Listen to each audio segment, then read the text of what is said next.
বেতন ভাতার দাবিতে শ্রমিক অসন্তোষের কারণে বন্ধ থাকা গাজীপুর মহানগরীর মোগরখাল এলাকায় টিএনজেড অ্যাপারেলস কারখানাটি ২৩ দিন পর খুলে দেওয়া হয়েছে।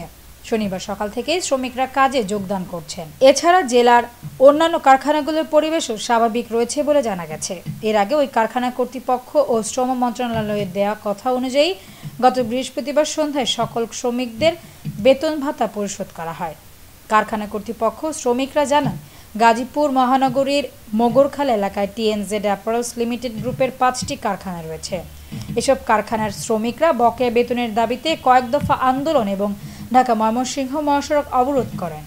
সর্বশেষ বেতনের দাবিতে গত শনিবার সকাল ৯টা থেকে সোমবার রাত ১০টা পর্যন্ত টানা ৩ দিন ঢাকা ময়মনসিংহ মহাসড়ক অবরোধ করে রাখেন। গত বৃহস্পতিবার বেতন পরিশোধের পর কারখানার সামনে নোটিশ টাঙিয়ে দেওয়া হয়, শনিবার থেকে কারখানা খোলা থাকবে। সেই নির্দেশনা অনুযায়ী শ্রমিকরা যথারীতিতে আজ সকাল থেকে কাজে যোগদান করেছেন।